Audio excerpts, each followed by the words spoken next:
ಬದುಕು ಜಟಕ ಬಂಡಿ.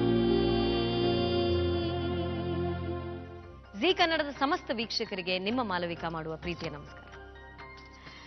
ಪ್ರೀತಿಯ ವೀಕ್ಷಕರೇ, ಬದುಕು ಜಟಕಾ ಬಂಡಿಯಲ್ಲಿ ಪ್ರಧಾನವಾಗಿ ಕೆಲವೊಂದು ವಿಚಾರಗಳನ್ನ ನಾವು ನಿಮ್ಮ ಮುಂದೆ ಇಡ್ತಾ ಇದ್ದೀವಿ. ನಾವು ನಮಗೆ ನಿಮಗೆ ಆಸಕ್ತಿಯನ್ನ ಮೂಡಿಸುವಂತಹ ಧಾರ್ಮಿಕ ವಿಚಾರಗಳನ್ನ ಬದುಕು ಜಟಕಾ ಬಂಡಿಯಲ್ಲಿ ನಿಮ್ಮ ಮುಂದೆ ಪ್ರಸ್ತುತಪಡಿಸ್ತಾ ಇದ್ದೀವಿ.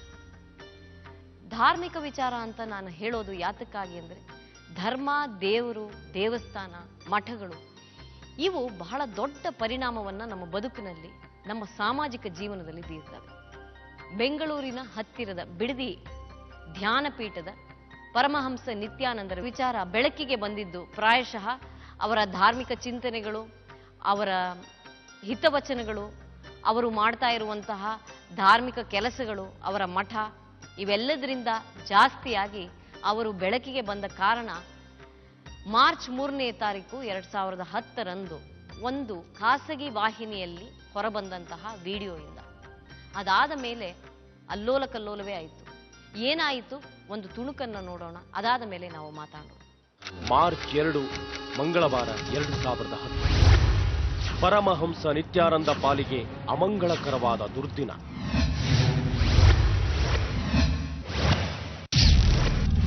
ಧ್ಯಾನಪೀಠಂ ಆಶ್ರಮದಲ್ಲಿ ನಡೆದಿದೆ ಎನ್ನಲಾದ ಸ್ವಾಮಿ ನಿತ್ಯಾನಂದ ರಂಜಿತಾಳ ರಾಸಲೀಲೆ ವಿಡಿಯೋ ದೃಶ್ಯಗಳು ಜಗಜ್ಜಾಹೀರಗೊಂಡಿತು.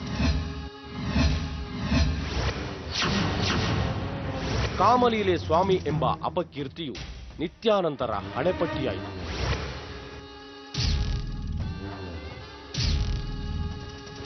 ಈ ವಿಡಿಯೋ ಸೃಷ್ಟಿಸಿದ ಸಂಚಲನಕ್ಕೆ ಮುಳುವಾದದ್ದು ಚತುರ್ಭಾಷಾ ತಾರೆ ರಂಜಿತಾ.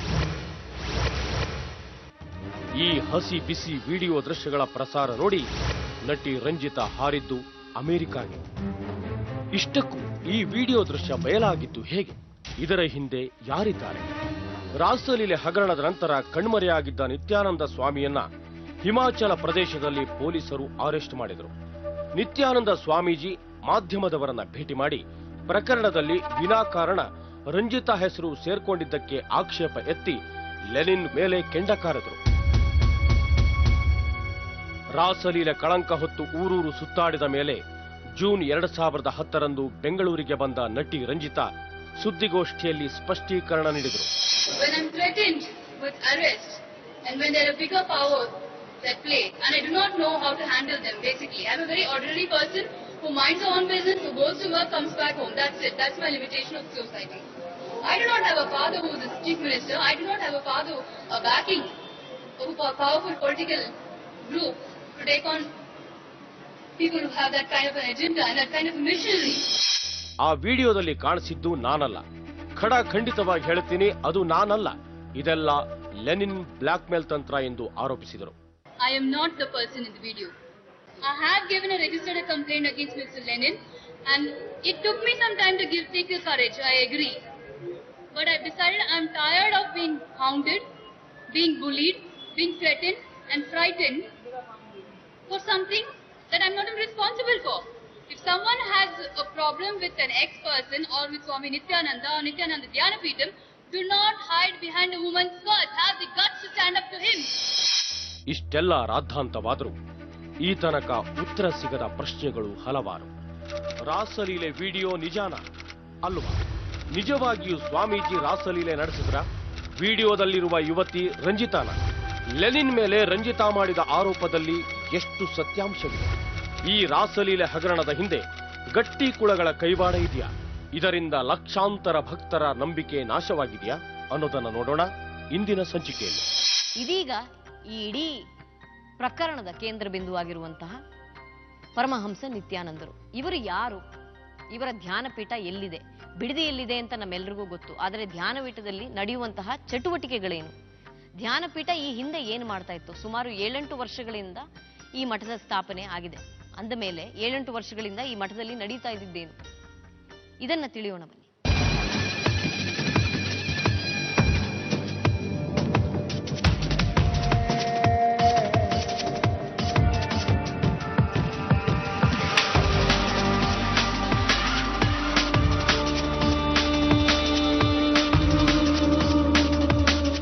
ಮೊದಲನೇದಾಗಿ ಸ್ವಾಮೀಜಿ ಅವರಿಗೆ ನಮಸ್ತೆ. ಸ್ವಾಗತ ಮತ್ತು ಧನ್ಯವಾದಗಳು. ನೀವು ಈ ಕಾರ್ಯಕ್ರಮದಲ್ಲಿ ಬರೋದಕ್ಕೆ ಒಪ್ಕೊಂಡಿದ್ದಕ್ಕೆ ಧನ್ಯವಾದಗಳು. ಪ್ರಾರಂಭದಿಂದ ಪ್ರಾರಂಭಿಸೋಣ. ನಾವೆಲ್ಲರೂ ಚಿಕ್ಕ ವಯಸ್ಸಿನಲ್ಲಿ ಆಟ ಆಡ್ಕೊಂಡು ಬೆಳೆದಂಥವ್ರು. ಸ್ಕೂಲ್ಗೆ ಹೋಗಿದ್ದೀವಿ, ಅಪ್ಪ ಅಮ್ಮ ಸ್ಕೂಲ್ಗೆ ಕರ್ಕೊಂಡು ಹೋಗೋರು, ಆಮೇಲೆ ಪಿಕ್ಚರ್ ತೋರಿಸೋರು, ಸಿನಿಮಾ ತೋರಿಸೋರು, ಎಲ್ಲ ನಾವು ಹಾಗೆ ಆಟ ಆಡ್ಕೊಂಡು ಬೆಳೆದಂಥವ್ರು.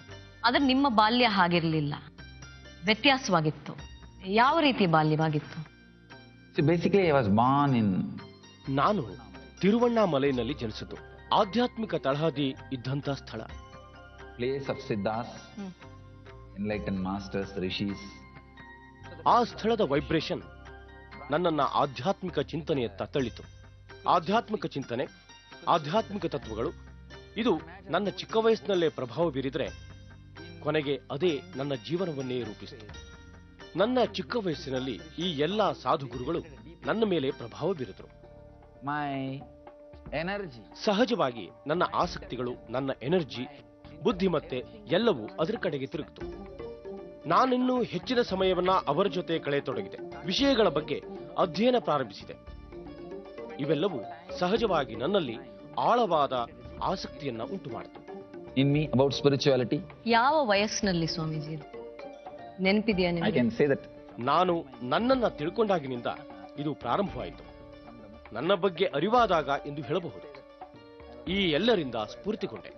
ನಮ್ಮ ತರ ನಿಮ್ಗೆ ಆಟ ಆಡಬೇಕು, ಗೋಲಿ ಆಡಬೇಕು, if I have to tell you honestly one thing, ನನ್ನ ಬದುಕನ್ನ ಹಿಂದಿರುಗಿ ನೋಡಿದಾಗ ನಾನು ಒಂದೇ ಒಂದು ಆಟ ಕೂಡ ಆಡಿಲ್ಲ, ಒಂದೇ ಒಂದು ಸಿನಿಮಾ ಕೂಡ ನೋಡ್ಲಿಲ್ಲ. I wanted to ask you. ನೀವು ನೋಡಿ, I have not gone ಅಲ್ಲ, to cinema theater even once. I have not seen any movie. ನನ್ನ ಸಂಬಂಧಿಯೊಬ್ಬರು ಥಿಯೇಟರ್ ಮಾಲೀಕರಾಗಿದ್ರು. ಒಮ್ಮೆ ಹಠ ಮಾಡಿ ನನ್ನನ್ನ ಸಿನಿಮಾಗೆ ಕರ್ಕೊಂಡೋದ್ರು. 10-15 ನಿಮಿಷದಲ್ಲಿ ಟಾಕೀಸ್ನಿಂದ ಓಡಿ ಬಂದ್ಬಿಟ್ಟೆ. ಯಾಕೆಂದ್ರೆ ನನಗೆ ಅಷ್ಟು ದೊಡ್ಡ ಸ್ಕ್ರೀನ್ ನೋಡೋಕೆ ಆಗ್ಲಿಲ್ಲ. ಇದೊಂದು ಬಲವಂತದ ಮಾಘಸ್ನಾನವಾದಂತಾಯ್ತು. ನನ್ನೊಳಗೆ ಇದನ್ನ ತೆಗೆದುಕೊಳ್ಳಲು ನಾನು ಸಿದ್ಧನಾಗಿರ್ಲಿಲ್ಲ. ಅದೇ ನನ್ನ ಮೊದಲ ಹಾಗೂ ಕೊನೆ ಭೇಟಿ ಥಿಯೇಟರ್ಗೆ. ಸ್ವಾಮೀಜಿ ನಿಮ್ಗೆ ಕೇವಲ 34 ವರ್ಷ. ಸೊ ನಮ್ ತರಾನೇ, ನನಗಿಂತ ನೀವು ಚಿಕ್ಕವರು. ನನಗೆ 35 ವರ್ಷ. ಯಾತಕ್ಕೆ ಕೇಳ್ತಾ ಇದ್ದೀನಿ ಅಂದ್ರೆ, ಟಿವಿ ಅನ್ನೋದು ಬಹಳ ದೊಡ್ಡ ಒಂದು ಪರಿಣಾಮವನ್ನ ನಮ್ಮ ಜೀವನದಲ್ಲಿ ಬೀರಿದೆ. ಅಂದ್ರೆ ಈ ಕಳೆದ 20 ವರ್ಷಗಳಲ್ಲಿ ಟಿವಿ ಅನ್ನೋದು ಅಗಾಧವಾಗಿ ಬೆಳೆದಿದೆ. ಟಿವಿ ನೋಡಿಲ್ವಾ ನೀವು? ಸಿನಿಮಾ ಬೇಡ. I can say that at those days ಆ ದಿನಗಳಲ್ಲಿ ಟಿವಿ ಮನೆಯಲ್ಲಿರೋ ವಸ್ತುವಾಗಿರ್ಲಿಲ್ಲ. 17ನೇ ವಯಸ್ಸಿಗೆ ಮನೆ ಬಿಟ್ಬಿಟ್ಟೆ. ನೀವು ಬಹಳ ಶ್ರೀಮಂತ ಕುಟುಂಬದಲ್ಲಿ I can ಹುಟ್ಟಿದವರಲ್ವಾ? say that ಇಲ್ಲ, ನಾನು ಮಧ್ಯಮ ವರ್ಗದ ಮನೆಯವನು. ಅಂತಹ ಶ್ರೀಮಂತರಲ್ಲ, ಆದರೆ ಎವರೇಜ್ ಶ್ರೀಮಂತಿಕೆ ಇತ್ತು. ಬೇಕಿದ್ದೆಲ್ಲ ಸಿಗುವಷ್ಟು ಸೌಲಭ್ಯ ಇದ್ದಂತಹ ಕುಟುಂಬ ನಮ್ದು. ನಿತ್ಯಾನಂದ ಸ್ವಾಮಿಗಳ ಬಗ್ಗೆ ನಮ್ಮ ಅಭಿಪ್ರಾಯ ಏನು ಅಂದರೆ, ಈಗ ಯಾರು ಕರೆಕ್ಟ್ ಮಾಡಿದ್ದಾರೆ ಇಲ್ಲ ತಪ್ಪು ಮಾಡಿದ್ದಾರೆ ಅನ್ನೋದು ನಮಗೆ ಗೊತ್ತಿಲ್ಲ. ಅದರ ಬಗ್ಗೆ ತಪ್ಪಾಗಿ ಮಾತಾಡೋಕ್ಕೆ ನಮಗೆ ಅಧಿಕಾರ ಇಲ್ಲ. ಯಾವುದೇ ಸ್ವಾಮಿ ಆಗಲಿ ಅವ್ರಿಗೊಂದು ಪವರ್ ಅನ್ನೋದು ಇಲ್ಲದೆ ಇದ್ದರೆ ಅಷ್ಟು ಜನ ಫಾಲೋವರ್ಸ್ ಇರೋದಿಲ್ಲ. ಬಿಡದಿಗೆ ಬಂದ್ರಿ, ಇಲ್ಲಿ ನೆಲೆಸಿದ್ರಿ, ಆಮೇಲೆ ಏನ್ ಮಾಡ್ಬೇಕು ಅಂತ ಇಲ್ಲಿ ಆಶ್ರಮ ಮಾಡಿದ್ರಿ? I did not have any ambition or ಅಂತಹ ದೊಡ್ಡ ಆಕಾಂಕ್ಷೆ, ದುರಾಸೆ ಯಾವುದೂ ಇಲ್ಲ. ನನಗೊಂದು ಪರಿಪೂರ್ಣ ದೃಷ್ಟಿ ಇದೆ. ನನ್ನೊಳಗೆ ಆಗಿರುವ ಒಂದು ಅನುಭೂತಿಯನ್ನ, ಅಂದ್ರೆ ಆಧ್ಯಾತ್ಮಿಕವಾಗಿ, ಮಾನಸಿಕವಾಗಿ, ಭೌತಿಕವಾಗಿ ಆಗಿರುವ ಅನುಭವವನ್ನ ಎಲ್ಲರೊಂದಿಗೂ ಹಂಚಿಕೊಳ್ಳಬೇಕು ಅನ್ನೋದು ಉದ್ದೇಶ. ಧ್ಯಾನದ ಶಿಬಿರಗಳ ಮೂಲಕ, ಜೊತೆಗೆ ವೈಜ್ಞಾನಿಕ ಸಂಶೋಧನೆಗಳ ಮೂಲಕ, ಹಾಗೆ ಈ ಟ್ರಾನ್ಸ್ಮಿಷನ್ ಆಧ್ಯಾತ್ಮಿಕ ಅನುಭವಗಳ ಮೂಲಕ ಉಂಟಾಯಿತು ಅನ್ನೋದು. ಜೊತೆಗೆ ಇವೆಲ್ಲ ಮನುಷ್ಯನಿಗೆ ಭೌತಿಕವಾಗಿ ಹೇಗೆ ಅನುಕೂಲ ಉಂಟು ಮಾಡುತ್ತೆ ಅನ್ನೋದರ ಬಗ್ಗೆ ಸಂಶೋಧನೆ ಮಾಡಬೇಕು ಅನಿಸ್ತು. ಸಂಶೋಧನೆ ಬೇರೆ, ಆವಿಷ್ಕಾರ ಬೇರೆ, ಹುಡುಕಾಟವೂ ಬೇರೆ. ಹಾರ್ಡ್ ವರ್ಕ್ ಮತ್ತು ಕಮಿಟ್ಮೆಂಟ್ ಅನ್ನೋದೇ ನಮ್ಮ ಮಿಷನ್ ಗುರಿ. 33 ದೇಶಗಳಲ್ಲಿ ಇರೋ ಆಶ್ರಮಗಳಲ್ಲಿ ಕಳೆದ 10 ವರ್ಷಗಳಿಂದ ನಡೀತಿರೋದು ಇದು. ಅಲ್ಲ, ಕಾವಿ ಬಟ್ಟೆ ಹಾಕೊಂಡವರೆಲ್ಲ ಸ್ವಾಮಿಗಳು ಆಗಕ್ಕಾಗತ್ತಾ? ಚಿಕ್ಕ ವಯಸ್ಸಲ್ಲೇ ಕಾವಿ ಬಟ್ಟೆ ಹಾಕೊಂಡ್ಬಿಟ್ಟು ಹುಡುಗಿರನ್ನೆಲ್ಲ ಸೋಕಿ ಮಾಡೋರ್ನ ಸ್ವಾಮಿಗಳು ಅಂತ ಅಂದ್ರೆ ಎಕ್ಕಡ ತಗೊಂಡು ಹೊಡಿತಾರೆ. ಜಟಕ